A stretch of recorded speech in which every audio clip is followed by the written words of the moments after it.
المجتبی بآواز بلند صلوات.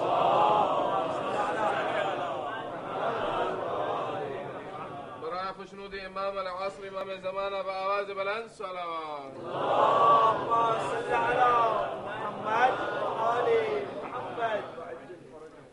اعوذ باللہ السمیع العلیم من الشیطان اللعین الرجیم.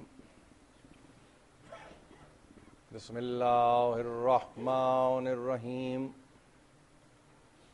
الحمد للہ الذی ہدانا لہذا وما كنا لنهتدی لولا ان ہدانا اللہ. لقد جاءت رسل ربنا بالحق والصلاة والسلام على النبي الأمي الخاتم لما سبق والفاتح لمن غلق المعلن الحق بالحق أبي القاسم محمد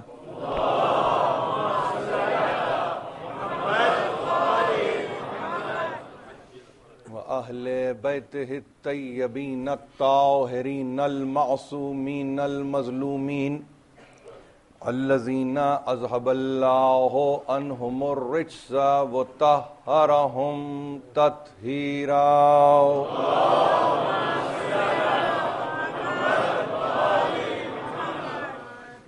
اما بعد فقد قال اللہ سبحانہ وتعالی فی محکم کتابہ الحکیم. شہد اللہ انہ لا الہ الا هو والملائکۃ وأولو العلم قائما بالقسط لا الہ الا هو العزیز الحکیم. صلوات.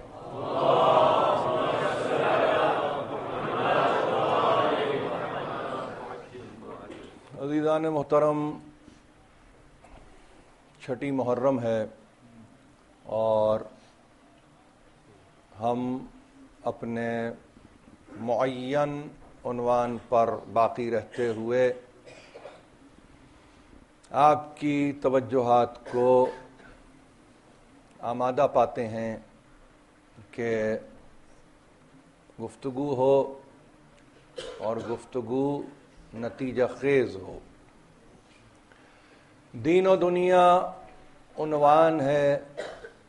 جیسا میں نے عرض کیا ہے اپنے سننے والوں سے کہ بظاہر دو لفظ ہیں، ملحق ہیں، پیوست ہیں، مگر حقیقت میں جتنے بھی افکار اس تعلق سے سامنے آتے ہیں محسوس یہ ہوتا ہے کہ وقت کم ہے اور باتیں بہت ساری ہیں جو کرنے کے لیے ہیں، لیکن میں نے اپنے آپ کو محدود کر رکھا ہے قرآن و حدیث کے تعلق سے فقط اس لیے کہ اگر فی زمانہ ہمارے مفکرین کی آرا، اب یہ ایک لفظ ہے رائے کی جمع، اگر انہیں آپ کی خدمت میں پیش کیا جائے تو کہیں ایسا نہ ہو کہ عنوان زمانے کے ہاتھوں ایک ایسی صورت اختیار کر لے کہ نتیجہ برآمد نہ ہو سکے. اس لیے کہ قرآن نے جب مبادیات پر بحث کی ہے تو قرآن نے نتیجے کے ساتھ گفتگو کی ہے، اور جب ہم قرآن کو اپنی فکر کا اساس یا فکر کے تعلق سے بنیاد قرار دیتے ہیں تو اطمینان ہمیں اس بات کا رہتا ہے کہ ہمیں اپنی فکر کی نہ صرف یہ کہ درستگی کا موقع ملے گا بلکہ ہم کسی نہ کسی نتیجے پر پہنچنے کے قابل ہو جائیں گے. یہ ہے فائدہ قرآنی تعلیمات کو پیش نظر رکھنے کا. دنیا آتی ہے، جاتی ہے، بدلتی ہے، اور اس بدلتی ہوئی دنیا میں آنے والا انسان اپنے تفکرات کے ساتھ آ رہا ہے، اپنے تخیلات کے ساتھ آ رہا ہے، اس پر کبھی ہوا و ہوس کا غلبہ ہے، اس پر کبھی افراد کا غلبہ ہے، اس پر کبھی ماحول کا غلبہ ہے، اس پر کبھی سماج کا غلبہ ہے، اس پر کبھی سیاسی عقائد کا غلبہ ہے۔ ایسے میں انسان کوئی ایک ایسی فکر نہیں دے سکتا جو قیامت تک کے لیے انسانیت کے لیے فائدہ مند ہو، چجائے کہ انسان۔ قرآن کا احسان یہ ہے کہ قرآن نے اپنی فکر کو مخصوص زمانے کے لیے نہیں رکھا، مخصوص افراد کے لیے نہیں رکھا، مختلف تمدن و تہذیب کے لیے نہیں رکھا، بلکہ قرآن نے اپنے پیغام کو قیامت تک کے لیے رکھ دیا۔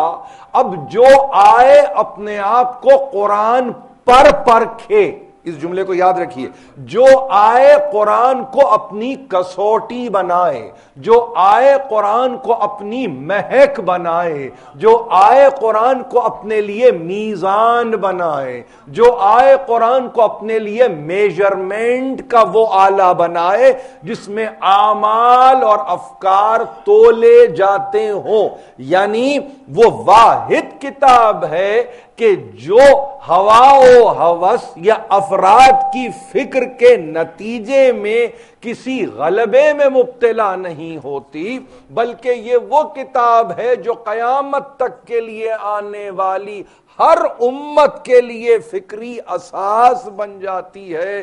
نتیجے میں انسان کے لیے ایک ہی راہ ہے، اور وہ راہ ہے صراط مستقیم، سیدھا راستہ ہے، اس پر چل کر آنا ہے۔ اگر یہی قرآن انسانی افکار کی ترجمانی کرتا، مشکل باتیں نہیں ہیں، بہت آسان ہے، اس کو سمجھ لیجیے، اگر یہی قرآن انڈیویجولز کو ریپریزنٹ کرنا شروع کر دیتا تو یہ قرآن کسی بھی صورت میں انسانیت کے لیے بامعنی پیغام نہیں بن سکتا تھا۔ لہذا اس قرآن کو دینے والے سے جب دلوایا تو 40 برس کی ریاضت کے بعد ایک مرتبہ اس نے کہا قولوا لا الہ الا اللہ وتفلحوا۔ اب ایسی منزل پر کہ اس نے اپنی زندگی کے 40 برس گزارے تھے، کسی غار میں نہیں گزارے تھے، دنیا کے سامنے گزارے تھے، وہ تارک الدنیا نہیں تھا، وہ دنیا ہی کا باشندہ تھا، دنیا ہی کا رہنے والا تھا۔ اس ماحول میں جسے جاہلیت کا ماحول کہا جاتا ہے، اس کا رہنے والا، مگر کبھی خود جہل کا شکار نہیں ہوا۔ وہ اسی ماحول میں جیتا رہا، مگر ماحول اس پر کبھی اثر انداز نہ ہو سکا، بلکہ کیفیت یہ ہوئی کہ سبوں نے مل کے ایک زبان اور ایک قلب کے ساتھ یہ کہا کہ تو ہی ہے صادق، تو ہی ہے امین، تو ہی ہے قول میں سچا، تو ہی ہے امانتوں کا دینے والا۔ اس کا مطلب یہ کہ جاہلیت کے دور میں اس نے گواہی لی جہلائے عرب سے اپنے فعل پر، اپنے عمل پر، اور اس کا فعل اور اس کا عمل نتیجہ تھا اس کے اخلاق کا، جو کل میری گفتگو کا ظاہر ہے کہ ایک سرمایہ تھا جو آپ تک میں نے پہنچانے کی عزت حاصل کی تھی کہ دیکھیے ارتباط دین و دنیا میں قائم اخلاقیات سے ہوتا ہے۔ اگر یہ بات سمجھ میں آ جائے تو یقین جانیے ہماری زندگی کے معانی اور مفاہیم ہم پر کھل جائیں گے۔ لیکن اگر کوئی اخلاقیات سے کنارہ کش ہو کے کہے اب بتاؤ زندگی کیسے شروع کی جائے، اب بتاؤ کہ دنیا میں کیسے رہا جائے، تو دنیا بدون اخلاقیات شروع نہیں ہوتی۔ یہ یونیورسل ٹروتھ ہے، اس کو سمجھنے کی ضرورت ہے۔ اور اس بنیادی اخلاقیات کا بنیادی سبق یہ ہے کہ انسان شرافت ذات کے ساتھ، شرافت نفس کے ساتھ انسان اپنی حسبی اور نسبی شرافت کے ساتھ سب سے پہلے اپنے پیدا کرنے والے کا احسان مانے کہ وہ ہے ہمارا پیدا کرنے والا۔ یہ اخلاقیات کا درس ہے، یہ عقیدے کا درس نہیں ہے، کہیں مغالطہ نہ ہو جائے کہ میں عقیدے کی طرف دعوت دے رہا ہوں، نہیں، احسان فراموش نہ ہو انسان، یہ بنیادی اخلاقیات ہے۔ اب اس کو آپ اپلائی کرتے چلے جائیں، توحید پر اپلائی کریں، نبوت پر اپلائی کریں، امامت پر اپلائی کریں، جہاں چاہے آپ اپلائی کریں، مگر طے بات یہ ہے کہ شرافت انسان کا تقاضا یہ ہے کہ جو اس پر احسان کرے اس کو فراموش نہ کرے۔ کیف تکفرون باللہ وکنتم امواتا فاحیاکم ثم یمیتکم ثم یحییکم ثم الیہ ترجعون۔ یہ احسان فراموشی تم کرتے ہو، یہ انکار کرتے ہو، یہ کفر سے کام لیتے ہو، یہ تکفیر کرتے ہو، یہ منکر نعمت بن رہے ہو کہ تمہاری کیفیت یہ تھی کہ تم مردہ تھے، اس نے تمہیں جلا دیا، تم جیتے نہ تھے، اس نے تمہیں جیتا جاگتا بنا دیا، پھر اس کے بعد وہ تمہیں ایسے منزل پر لائے گا جس میں تم پھر مردہ ہو جاؤ گے، پھر اس کے بعد وہ تمہیں جلائے گا، پھر اس کے بعد تمہیں وہ زندہ کرے گا، اور اس کے بعد اس کی بارگاہ میں رجعت ہے، واپسی ہے۔ احسان کا تقاضا یہ ہے کہ انسان اپنے پیدا کرنے والے کو فراموش نہ کرے۔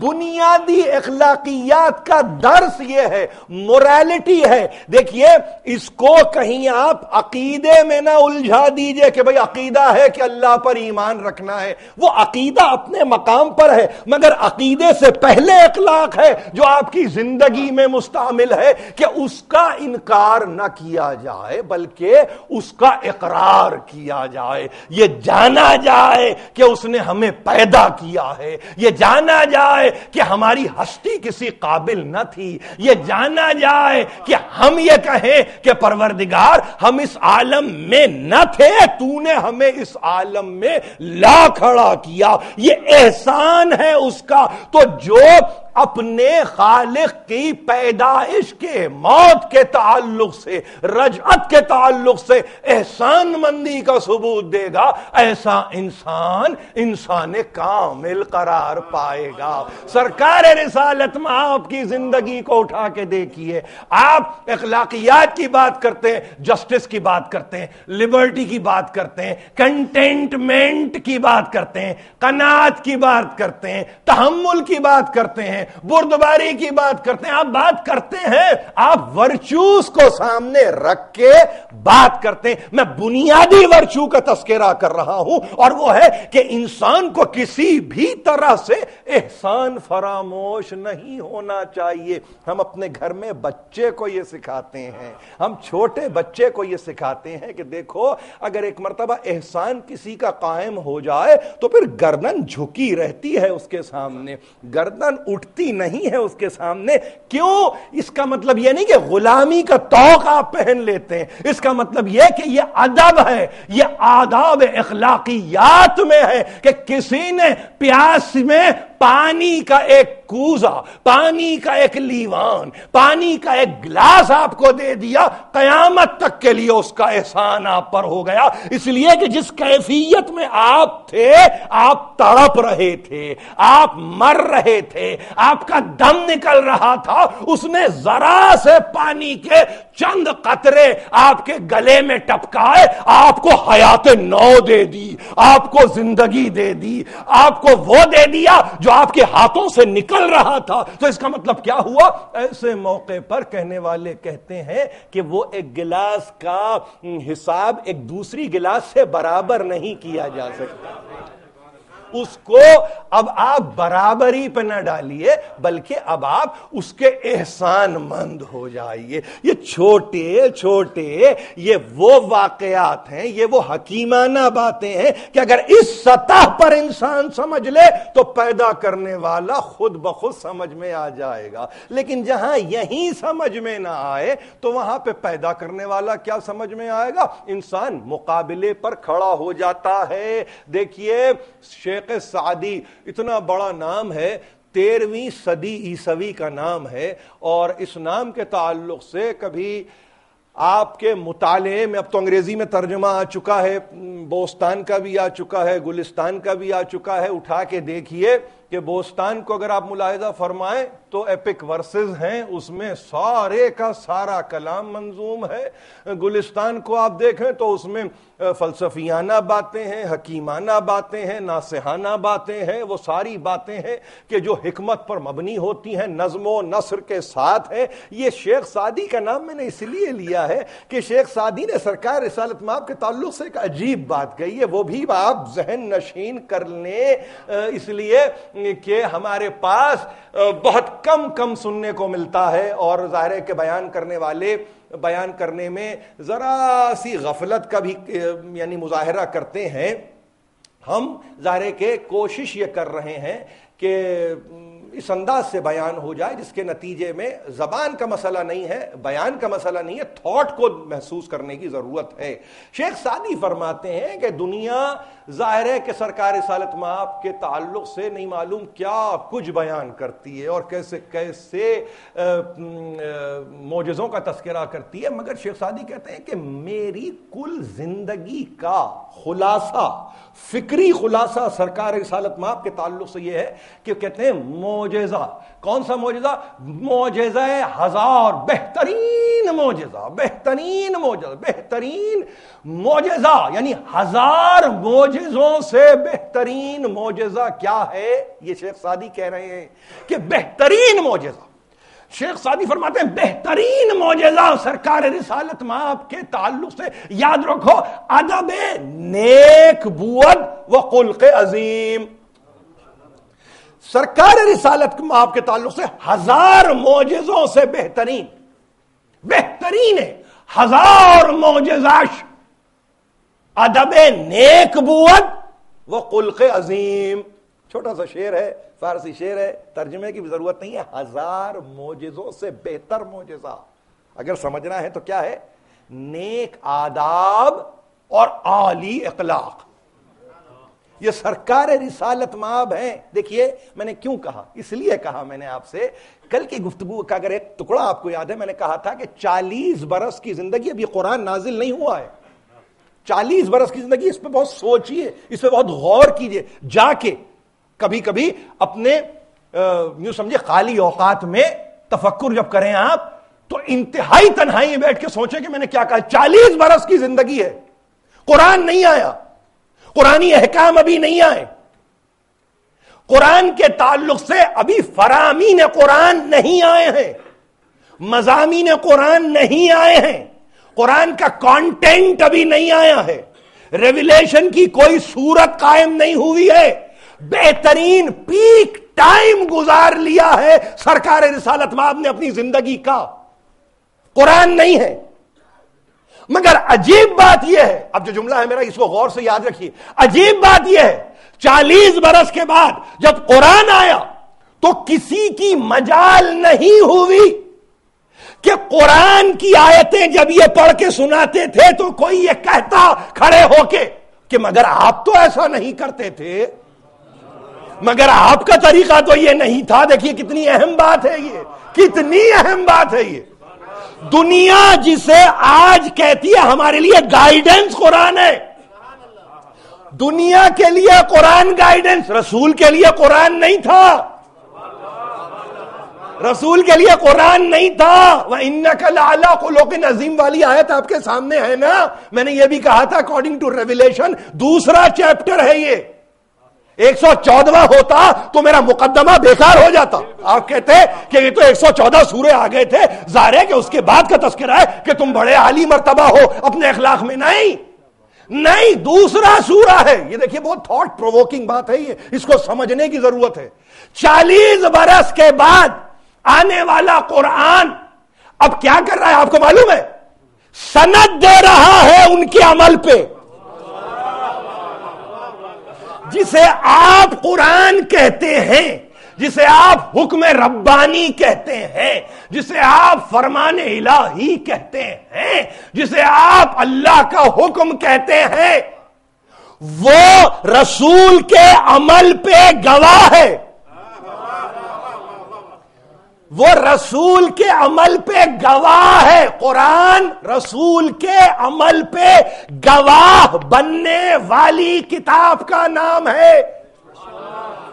اس فکر کو اگر آپ محسوس کریں گے تو میں سمجھتا ہوں کہ سرشاری کے عالم میں آج آپ کو یہاں سے جانا چاہیے کہ 40 برس، یعنی اگر دنیا یہ کہے کہ ہمبل تھے، دنیا یہ کہے کہ کنٹینٹ تھے، دنیا یہ کہے کہ پرمغز سے بڑے تھاٹ فل تھے، دنیا یہ کہے کہ چھوٹوں سے بڑے شفیق تھے، شفقت سے پیش آتے تھے، دنیا یہ کہے بزرگوں کا احترام کرتے تھے، دنیا یہ کہے کہ کبھی تجارت میں انہوں نے ایک پیسہ ادھر کا ادھر نہیں کیا، جو چاہے دنیا کہے، جو چاہے دنیا کہے، عمل پہلے تھا، آیت بعد میں آئی.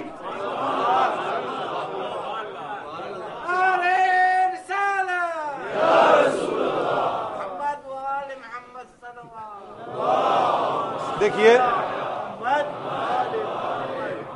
یہ میرے موضوع کا حصہ، یہ موضوع سے باہر نہیں، اس لیے کہ ہمارے لیے جو اہم ترین شخصیت ہے جس کو ہم کو فالو کرنا ہے، وہ دین ہو کہ دنیا، وہ یہ شخصیت ہے جس کا میں تذکرہ کر رہا ہوں.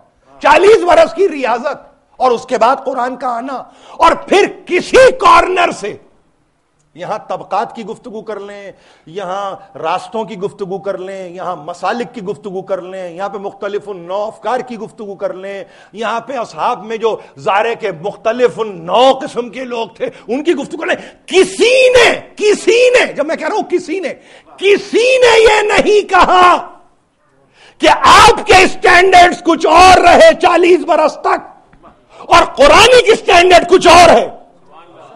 کسی نے نہیں کہا، آنے واحد کے لیے نہیں کہا.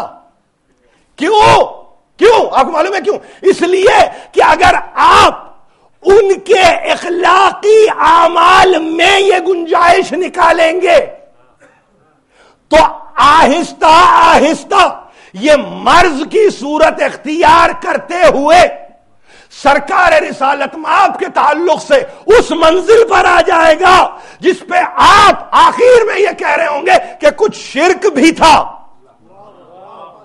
کچھ طبیعت میں شرک بھی تھا، شرک خفی میں مبتلا تھے مثلا، نعوذ باللہ.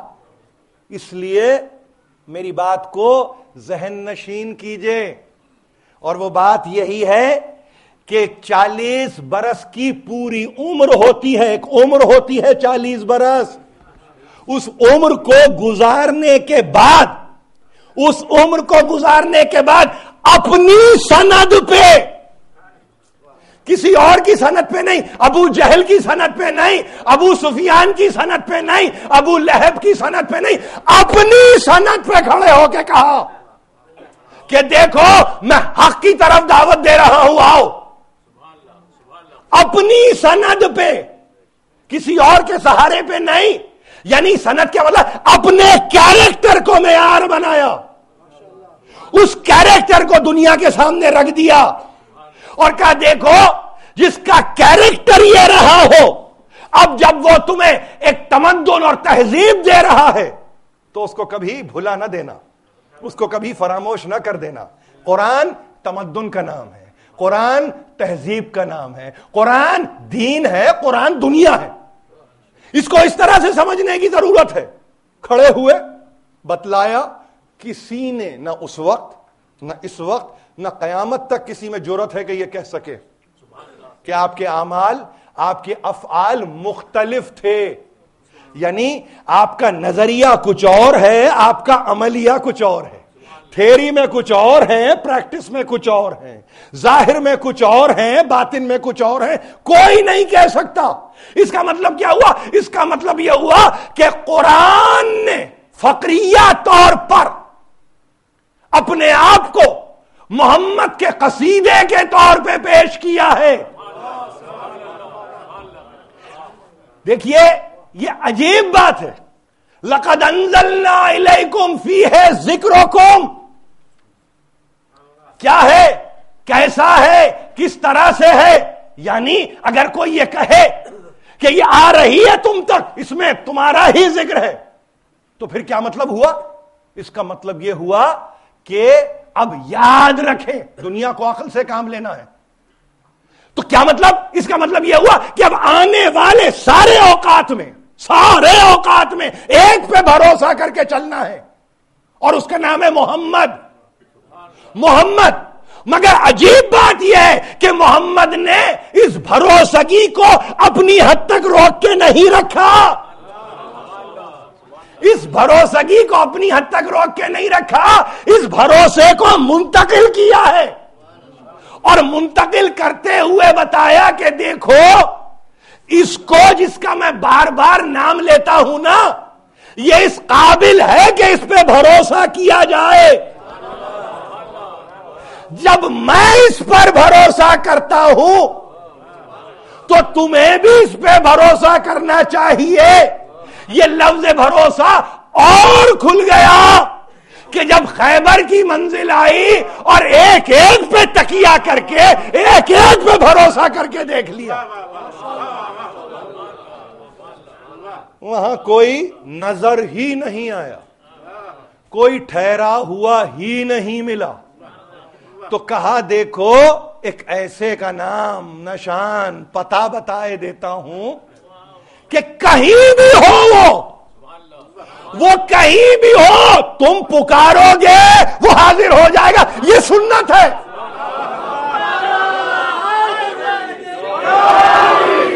دیکھیے میری بات کو بہت غور سے سنیے. دنیا میں جینا ہے، مشکل کشا کا سہارا لینا ہے، دنیا میں جینا ہے. اگر یہ سنت وہ قائم نہ کرتے تو میں خدا کی قسم اس کو اختیار نہ کرتا. اگر وہ یعنی حاضر پہ نہیں غائب پہ، وہ ہے نہیں مگر بلایا، تو اگر آج میں وہ نہیں ہے بلاتا ہوں تو غلط کیا کر رہا ہوں؟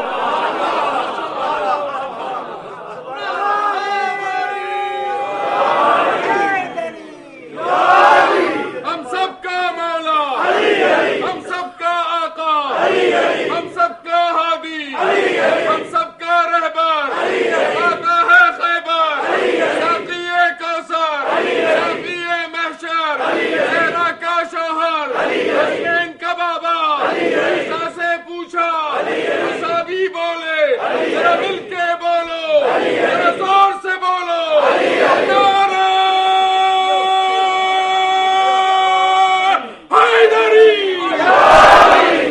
یقین جانیے ان نعروں سے پہلے مجھے نہیں معلوم تھا کہ آپ کی طبیعت بھی کچھ اسی طرح کی ہے. مگر میں عرض کروں آپ سے یہ سنتوں کو، ظاہر ہے کہ ہم سے بڑا کون ہوگا پرستار سنتوں کا، ہم سے بڑا کون ہوگا محبت کرنے والا سنتوں کا. دیکھیے امیر المومنین کہہ رہے ہیں سیرتہ القصد و سنتہ الرشد. سرکار رسالت مآب کے تعلق سے ان کی کیا کیفیت، کیا اگر اعلان کوئی امیر المومنین سے کہے کہ کریں تو انہوں نے کہا دیکھو ان کی سیرت کیا ہے، ان کی سیرت افراط و تفریط سے بچ کر چلنا ہے اور ان کی سنت ہدایت کرنا ہے. سنت نے ہدایت کی کہ مشکل ہو علی کو پکار لو. سنت نے کہا نظر نہ آئے پریشان نہ ہو آ جائے گا. سنت نے کہا جب آ جائے گا تو مشکل آسان کر کے جائے گا. یہ سنتوں میں ہے، یہ سنتوں میں ہے عزیزو. یہ مجلس کا حصہ میں نہیں بنا رہا ہوں. آپ کو اختلاف کرنا ہے آپ اختلاف کیجئے، کھل کے کیجئے، مگر کرنے سے پہلے رسول کو بتاتے جائیے کہ یہ آپ نے کیا کیا. جو نظر نہ آتا بھائی اب دو ہی تھے ایسے، یا اللہ نظر نہیں آتا یا علی نظر نہیں آتا.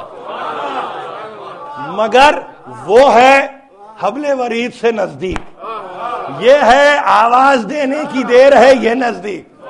دونوں صورتوں میں دونوں نزدیک. تو دور کون ہوا؟ معلوم یہ ہوا دشمن دور ہے. اصل دور دشمن ہے، علی دور نہیں ہے. علی دور نہیں ہے. اسٹینمور ہو، ہیوسٹن ہو، لاس اینجلس ہو، کراچی ہو، بامبے ہو، کہیں ہو، کہیں بھی ہو، وہ دور نہیں ہے. ابھی آپ نے نعرہ مارا، وہ یہاں ہے، وہ یہاں ہے. خوش ہوتے ہیں، دعا دیتے ہیں، ہاتھوں کو اٹھا کے دعا دیتے ہیں.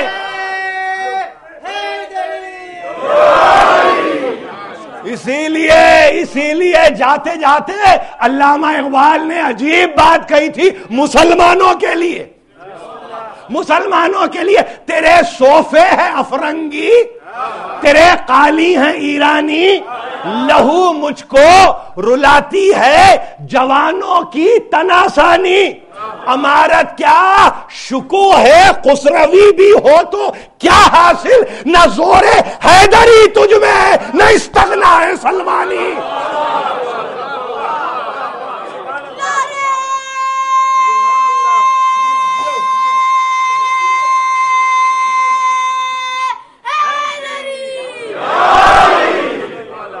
اب اگر 5 دنوں سے دین و دنیا سمجھ میں نہیں آیا تو آج تو کم از کم سمجھ میں آنا چاہیے کہ اس ہم دور میں جی رہے ہیں کہ جہاں مشکلیں ہیں ہم پہ، مگر ہم یہی کہہ رہے ہیں ان مشکلوں کو حل کرنے کے لیے مشکل کشا موجود ہے، ہمارے لیے کوئی پریشانی نہیں ہے، ہمارے لیے کوئی حیرانی نہیں ہے، ہم یتیم نہیں ہیں، ہم یسیر نہیں ہیں، ہمارے سر پہ ہمارا امام ہے، باقی ہے قائم ہے، ہمارے سر پہ ہمارا امام باقی ہے قائم ہے، جس کے سر پہ امام ہوتا ہے وہ یتیم نہیں ہوتا، وہ یسیر نہیں ہوتا، وہ محتاج نہیں ہوتا، وہ لاچار نہیں ہوتا، وہ فقیر نہیں ہوتا، اس سے بڑھ کے غنی کوئی اور نہیں ہے، اس سے بڑھ کے غنی کوئی اور نہیں ہے۔ ارے آپ کے پاس وہ ہے جو دنیا کے پاس نہیں ہے، وہ آپ کے پاس ہے جو دنیا کے پاس نہیں ہے۔ یہ بتایا سرکار رسالت مآب نے کہ دیکھو مشکل حل نہ ہوتی ہو، ساتھ کے اٹھنے بیٹھنے والے مسلسل مایوس کر رہے ہوں، تمہارے کام کو انجام نہ دے رہے ہوں، تمہاری تضحیق ہو رہی ہو، ملامت کرنے والی قوتیں ملامت کر رہی ہوں، توہین کرنے والے ایلیمنٹ مسلسل توہین کر رہے ہوں، ایسے وقت کے لیے ایک ایسا نسخہ بتا جاؤں گا قیامت تک کے لیے کہ نہ مایوسی ہے، نہ ہوپلیسنس کی کوئی صورت ہے، بس امید ہی امید ہے، رجا ہی رجا ہے، اور کسی اور سے نہیں۔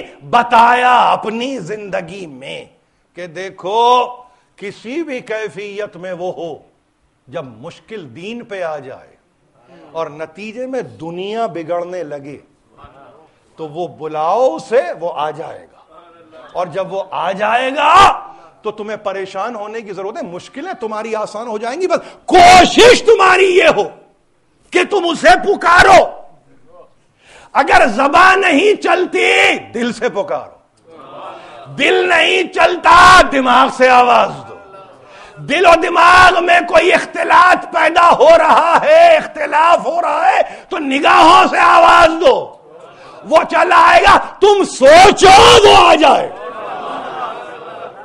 ان قوتوں کے ساتھ ہم جی رہے ہیں، ان قوتوں کے ساتھ ہماری زندگی ہے۔ جب اس طرح کی زندگی ہم گزار رہے ہیں تو ہمیں گھبراہٹ نہیں ہوتی۔ یہ عنوان جو قائم ہو رہا ہے نا، یہ اطمینان قلب کے لیے ہے کہ جس زندگی کو ہم گزار رہے ہیں کیا وہ وہی زندگی ہے جس کا وہ تذکرہ کر گئے تھے؟ تو بتایا کہ ہاں دیکھو اسی طرح کی زندگی کو زندگی کہا جاتا ہے۔ سب سے پہلی چیز میں پھر عرض کر رہا ہوں آپ سے، اپنے معمولات میں کسی بھی تحصیل علم کے تعلق سے دروازے پہ دستک دینے سے پہلے، کسی بھی کاروبار کو شروع کرنے سے پہلے، کسی بھی کام کا آغاز کرنے سے پہلے اخلاقیات کے دروس کو سامنے رکھیں کہ جس کے نتیجے میں آپ کا غیر آپ سے متاثر ہو، اور وہ یہ کویسچن نہ کرے۔ دیکھیے یہ بھی ایک اہم بات ہے، کوئی اگر یہ کویسچن کر رہا ہے آپ کو دیکھ کے کہ تمہارا عقیدہ کیا ہے تو ایک آپ ناکام آدمی ہے۔ اگر کوئی کویسچن یہ کرے آپ سے کہ عقیدہ کیا ہے تو اس کا مطلب ناکامی ہے، لیکن اگر وہ آپ کے اخلاق کو اتنا بلند پائے کہ پھر آپ سے وہ عقیدے کا سوال نہ کرے بلکہ جو آپ کا عقیدہ ہے اس کے پیچھے پیچھے وہ چل پڑے خاموشی سے، تو وہ آپ کی کامیابی ہے، وہ آپ کی کامرانی ہے، وہ فوز عظیم ہے، وہ ایسی نعمت عظمی ہے جس کا اندازہ آپ نہیں کر سکتے۔ اس لیے عرض کر رہا ہوں، بچے کی تربیت ہم اسکول بھیجنے کے بعد نہیں کرتے، کاروبار کرنے سے پہلے ہم اپنے آپ کو تیار کرتے ہیں گھر میں اس انداز سے کہ ہمارا غیر دیکھے اور یہ کہے ہاں ہاں یہ ہے صحیح منزل تسلیم و رضا، یہ ہے صحیح منزل تسلیم کی۔ اگر نہیں سمجھ میں آتی ہے بات یہ تو اس کو اس طرح سمجھ لیں کہ اپنی زندگی میں شروعات کرتے ہوئے بچوں کی تربیت مائیں جو کر رہی ہیں انہیں جاننا چاہیے کہ تہذیب، ادب، آداب، اخلاق، موریلٹی، ایتھکس کے ایشوز کو اس وقت سے سمجھانا شروع کریں کہ جب بچے کی ابھی فکر بالغ نہ ہوئی ہو۔ یعنی اگر میں بنیادی بات آپ سے کروں، ایک بہت ہی بنیادی بات کروں، تو آپ کو ایک اس یوں سمجھیے کہ مثال میں ساری مثالیں مل جائیں گی۔ آپ کس عمر میں بچے کو تعلیم دیتے ہیں کہ سلام کرو؟ جب وہ بالغ ہو جاتا ہے، جب وہ 16 برس کا ہو جاتا ہے، جب وہ لائسنس لینے کے قابل ہو جاتا ہے، جب وہ کالج جانے کے قابل ہو جاتا ہے۔ سب یہاں جتنے بیٹھے ہوئے ہیں سب کہیں گے کہ ہم اس وقت سے سلام، آداب، تسلیمات، بندگی، ان رسوم کو بچے کے تعلق سے جاری کرتے ہیں کہ ابھی وہ اس قابل بھی نہیں ہوتا کہ سمجھ سکے کہ یہ کیا کروایا جا رہا ہے۔ آپ کو معلوم ہے؟ دیکھیے ایک عجیب بات ہے، اب مثال میں یہ تو ایک مثال گھر کی ہو گئی۔ امیر المومنین کے سجادے پہ، ظاہر ہے کہ 40 ہجری ہے شہادت کا سال، امیر المومنین کے سجادے پہ ایک 2 برس کے بچے نے آ کے کھیلنا شروع کر دیا، اور کبھی وہ تسبیح کو ہاتھوں میں لیتا، کبھی چومتا، کبھی گلے میں ڈال لیتا۔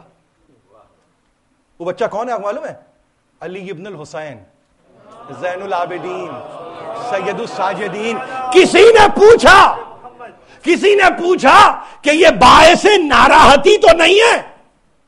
ایک مرتبہ امیر المومنین نے کہا کہ اس کو منع نہ کرنا، اس کو روکنا نہیں، اس لیے کہ یہی آغاز ہے عبادت کا، یہی وہ منزل ہے عبادت کی جس سے کہ شروع کرتا ہے انسان۔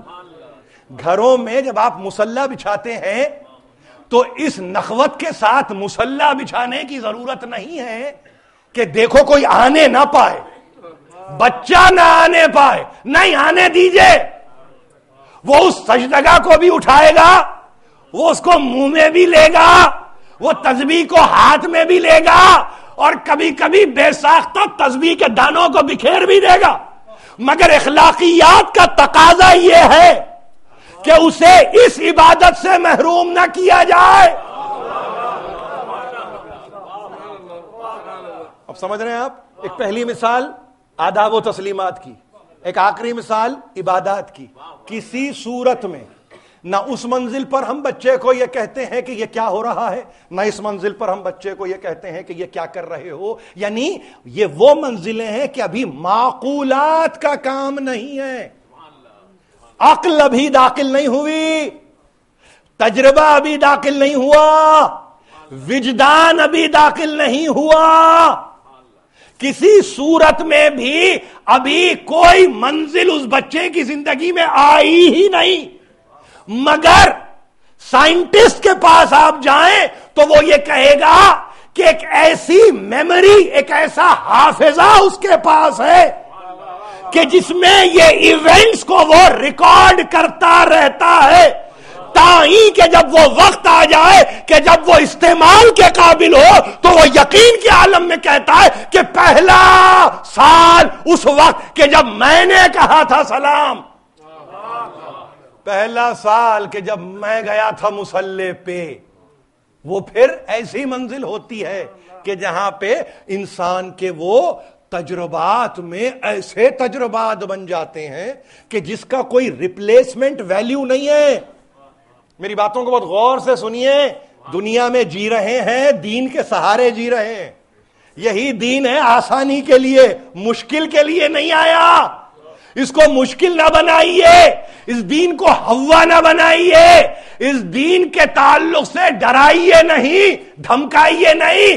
دین ایسے ہی ہے جیسے باد صبا، صبح کی ہوا، معطر ہوا، بہترین فضا.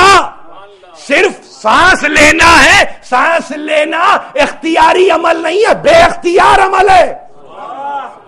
آپ اختیار کے نتیجے میں سانس نہیں لیتے، آپ جذب و دفع جو کر رہے ہیں تنفس کا، وہ اختیار کے نتیجے میں نہیں، یہ بے اختیار عمل ہے. جہاں زندگی اتنی بے اختیار ہو بشرطے کہ حدود و ضوابط میں ہو، تو وہاں زندگی کو مشکل نہیں کہا جاتا.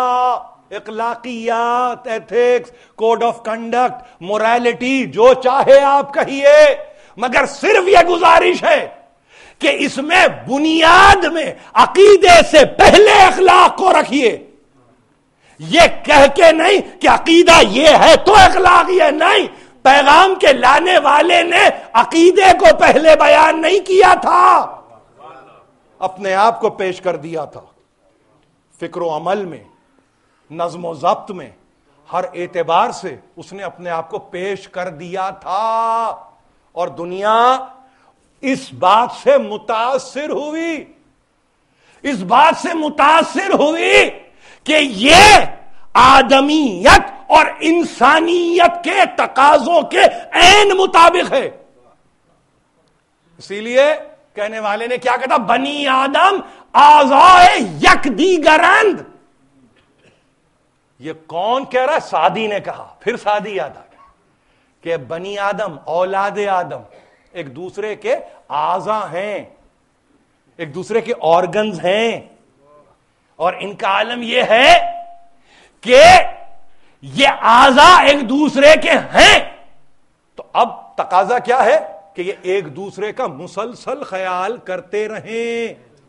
قرآن مجید نے کہا، اب دیکھیے دنیا دینے والا قرآن کیا کہتا ہے؟ لقد کرمنا بنی آدم وحملناہم فی البر والبحر ورزقناہم من الطیبات.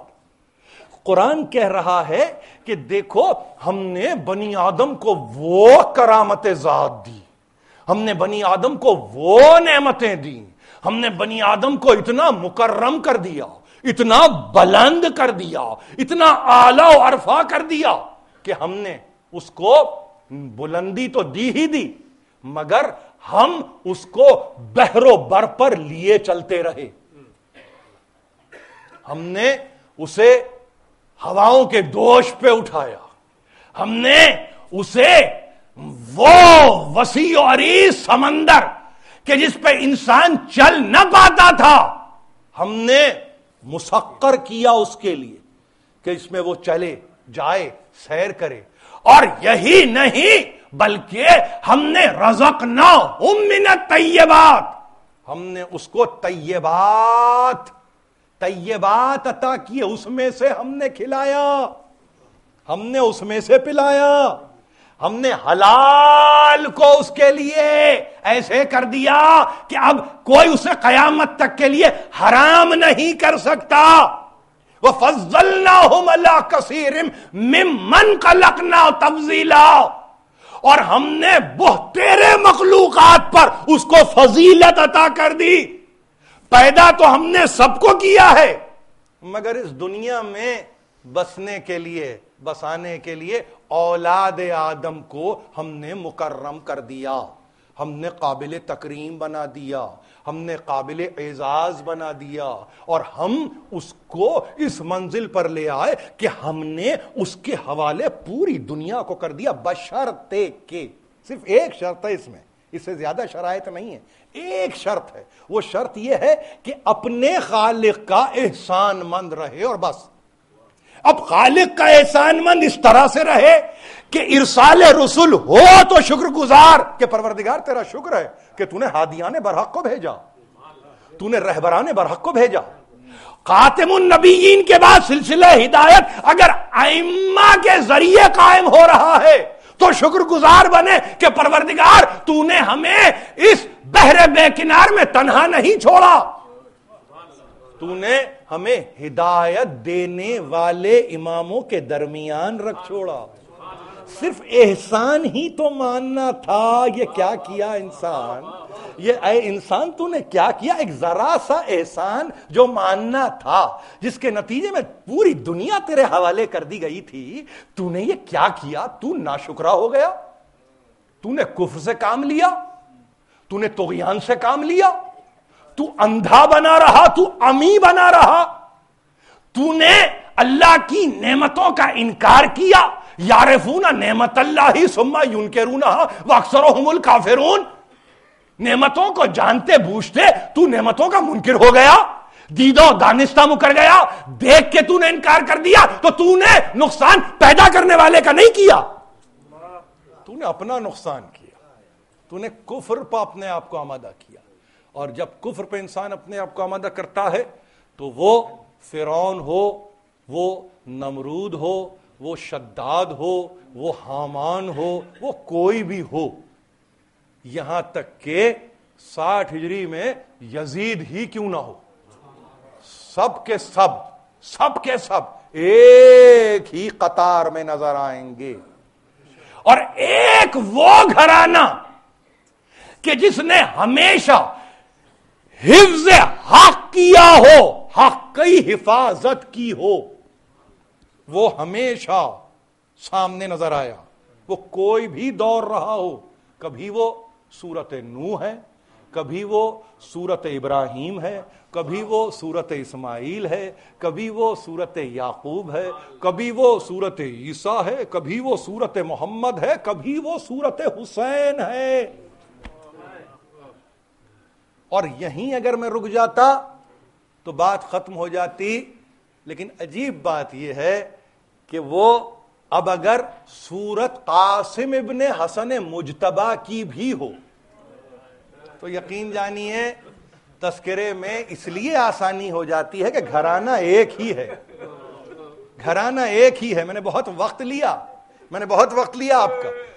میں چاہتا ہوں, اور میں نے یہ کہا بھی ہے یہاں کی مجالس میں, کہ یہ اول 10 دن جو عشرہ اولیٰ کے 10 دن ہیں, اس میں ہم جب تذکرہ کرتے ہیں تو کچھ وقت دینا چاہتے ہیں شہدائے کربلا کو, اس لیے کہ پھر اس کے بعد نہ یہ موقع بنتا ہے, نہ کوئی صورت قائم ہوتی ہے. ظاہر تاریخ کا اپنا ایک اثر ہے, اور اس تاریخی اثر میں رہتے ہوئے اگر آج آپ سے یہ کہوں اس حفظ امانت کی ادائیگی کے لیے 3 برس کے قاسم کو کہا تھا حسن مجتبی نے کہ دیکھو چچا جان کا خیال کرنا, یہ 3 برس کا بچہ ہے. اور جہاں آپ نے دستور دیکھا ہے کہ ایک گزرنے والا امام اپنے عائلے کو, اپنے گھرانے کو جمع کرتا ہے اور آنے والے کے ہاتھ میں ہاتھ دیتا ہے, تو وہاں یہ بھی دیکھا گیا کہ حسین ابن علی نے قاسم کے ہاتھ کو, حسن ابن علی نے قاسم کے ہاتھ کو حسین کے ہاتھ میں دے دیا ہے. یہ ہاتھ کبھی چھوٹا نہیں ہے, یہ ہاتھ کبھی چھوٹا نہیں ہے. اور ظاہر ہے کہ حسن مجتبی دنیا سے گزر گئے. 50 ہجری ہے وہ سن کہ جانے والا جا رہا ہے. 47 برس کی عمر میں دنیا سے چلے گئے. 10 برس اور نہ گزرے تھے کہ ایک منزل آئی, سفر کے لیے قافلہ آمادہ ہوا. سفر اختیار کرنے والوں میں جہاں اور بھی تھے تو وہاں قاسم کی بیوہ بھی سفر کر رہی تھی. سفر کیا ہے قاسم کی بیوہ نے, قاسم کے ساتھ یہ بچہ اپنے امو جان یا چچا جان کے ساتھ مسلسل لگا رہا.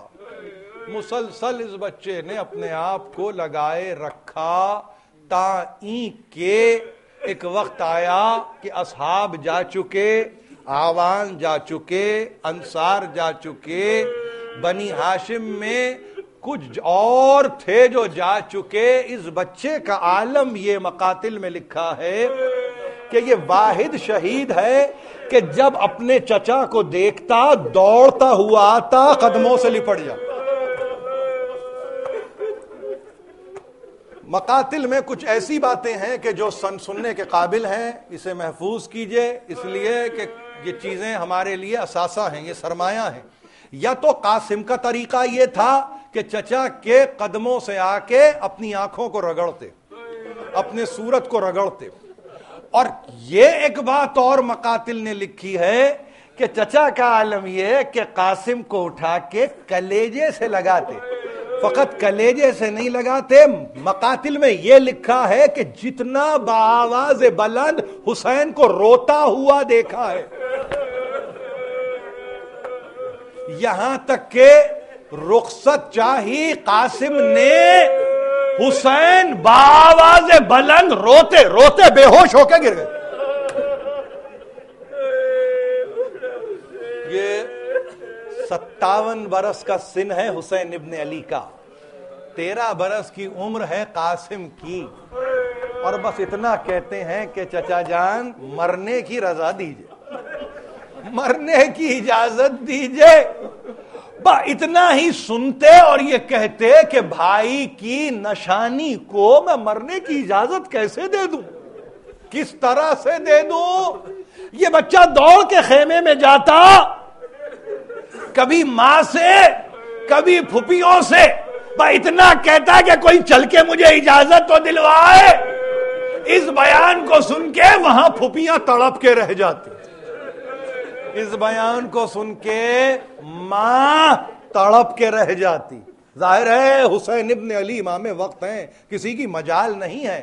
یہ بچہ دوڑتا ہوا آتا، پھر لپٹتا، پھر حسین پیار کرتے، کبھی رخسار کے بوسے لیتے، کبھی آنکھوں کے بوسے لیتے، کبھی ماتھے کے بوسے لیتے، کبھی ہاتھوں کے بوسے لیتے، اور یہ کہتے نہیں قاسم تمہیں مرنے کی اجازت نہیں دے سکتا، میرے بھائی کی نشانی ہو، میرے بھائی کی نشانی ہو، دیکھو اب نانا، اب نانا۔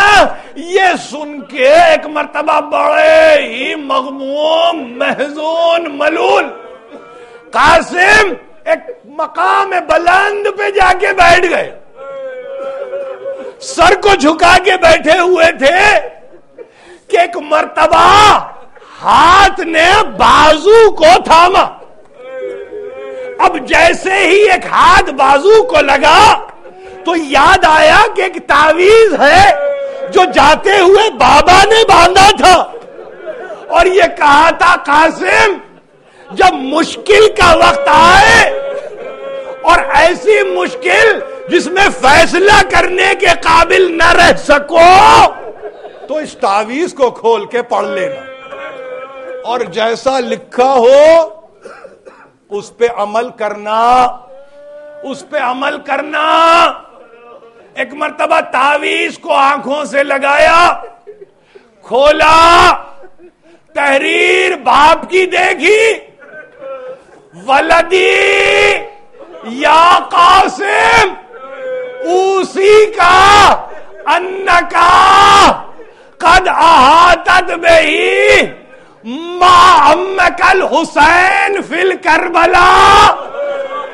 قاسم کہ جب اپنے آپ کو نرغہ عادہ میں اپنے چچا حسین کے ساتھ کربلا میں پاؤ تو دیکھو، یاد رکھو، فلا تترک البرز والجہاد، دیکھو جہاد کو اور مبارزے کو ترک نہ کرنا، وَتَبْقْ وَلَا تَبْقِلْ عَلَيْهِ بِرُوحِكَ، اور دیکھو اپنی جان نہیں اپنی روح کو اپنے چچا پہ فدا کرنے میں بخل سے کام نہ لینا۔ حسین ابن علی بہت دور تھے، قاسم نے اس تحریر کو پڑھا، آخر میں لکھا ہوا تھا قاسم بارہا بھی اگر حسین روکے آئندہ اعادہ کرنا، دوہرانا کہ چچا مجھے مرنے کی اجازت دو، مرنے کی اجازت دو تاہی کہ تمہیں جہاد کا اذن مل جائے۔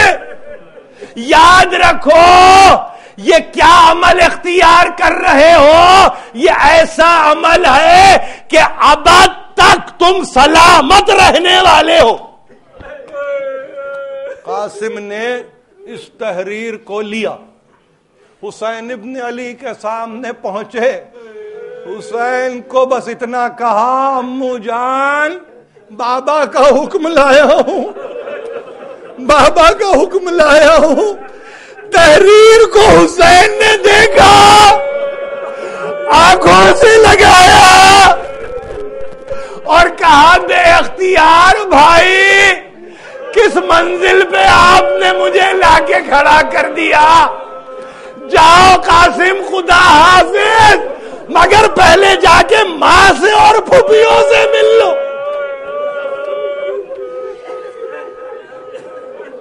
مقاتل کی کتابیں آپ کے سامنے ہیں. یہ شہید نے ایک مرتبہ جب اپنے آپ کو اہل بیت کے درمیان پایا ہے تو حمید ابن مسلم نے لکھا ہے اتنا آواز بلند گریا کسی جیتے پر تو نہیں سنا تھا کہ جی رہا ہے اور گریا ہے کہ آواز بلند ہے.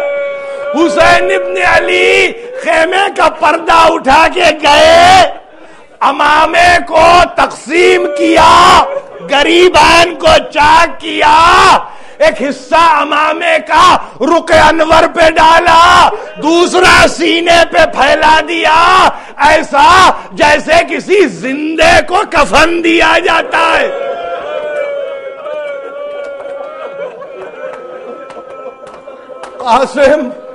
قاسم خدا حافظ کہہ کے ایک مرتبہ خیمے کے باہر آئے، سواری حاضر کی گئی، حسین ابن علی نے گود میں اٹھا کے کلیجے سے لگا کے بوسا دے کے قاسم کو سواری پہ سوار کیا. حمید ابن مسلم بیان کرتا ہے کانا وجہہ کل فلقت القمر، میں صبح سے دیکھ رہا تھا مگر اس شہید کی بات ہی کچھ اور تھی، ایسے جیسے بدلیوں سے چاند نکل رہا ہو.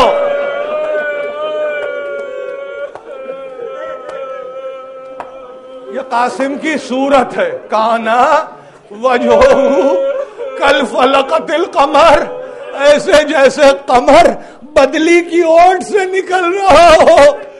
ایسے ایک مرتبہ گئے، کبھی میمنے، کبھی میسرے، کبھی یمین، کبھی یسار، کبھی قلب، کبھی ورا، کبھی قلب، کبھی اس طرح سے حملہ کرتے جاتے اور اتنا کہتے جاتے جانتے ہو میں کون ہوں؟ اگر نہیں جانتے تو جانو میں سبط نبی کا بیٹا ہوں، میں حسن مجتبیٰ کا بیٹا ہوں، میرے جد ہیں رسول خدا، میرے جد ہیں رسول خدا. مقاتل میں لکھنے والوں نے لکھا ہے آنے واحد میں 70 کفار کو قتل کر کے رکھ دیا ہے. اور وہاں عمر سعد کا یہ کہنا ہے کہ ایک بچہ تمہارے قابو میں نہیں آتا، ایک بچہ تمہارے قابو میں نہیں آتا. ارے کیا ہوا؟ تمہاری غیرت کو، تمہاری حمیت کو، تمہاری قوت و طاقت کو ایک بچہ تمہارے قابو میں نہیں آتا. ارے اسے گھیر کے مارو، اسے گھیر کے مارو. تو جہاں قاسم کا عالم یہ کہ لڑتے لڑتے اب جو تھکے تو مڑ کے دیکھا تو ارزق شامی ہے جس کے متعلق ہے 1000 سواروں پہ یہ بھاری ہوتا ہے، سامنے آ گیا. ایک مرتبہ تلوار چلی، ارزق شامی کو قتل کیا، اس کی 4 اب لڑکوں کو قتل کیا. چاہتے تھے کہ حسین کی خدمت میں ایک دفعہ پھر سلام کرنے کے لیے آ جائیں، سلام کرنے کے لیے آ جائیں، مگر عمر سعد نے کہا اب اگر جیتا جاگتا قاسم چلا گیا تو واپسی میں بڑی مشکل ہو جائے گی، گھیر لو. تلوار چلی، ایک نیزہ قاسم کی پشت سے پار ہوا. قاسم نے گرتے گرتے کہا یا اماں ادرکنی، چچا جان میری مدد کرو، چچا جان میری مدد کرو. حسین نے کہا عباس میرے بھائی کا گھر اجڑ رہا ہے، عباس حسن مجتبیٰ کا دم نکل رہا ہے عباس، آؤ ایک مرتبہ مل کے حملہ کرتے ہیں، کسی طرح سے قاسم بچ جائے، مگر کیا ہو قاسم کی لاش پہ اب جو لڑائی شروع ہوئی، فوجوں نے بھاگنا شروع کیا، قاسم کا لاشا پامال ہوا۔ میں عرض کروں آپ سے قاسم نے یقیناً اس وقت یہ کہا ہوگا، چچا جان ارے کیسے میرا لاشا پامال نہ ہوتا، آپ کا بھی تو لاشا گھوڑوں سے پامال کیا جائے گا۔ ہائے ابا کو بچھایا، قاسم کی لاش کے ٹکڑوں کو جمع کیا، کاندھے پہ ابا کو ڈالا، خیمے کی طرف آتے تھے، ایسا لگتا تھا دولہا کی بارات۔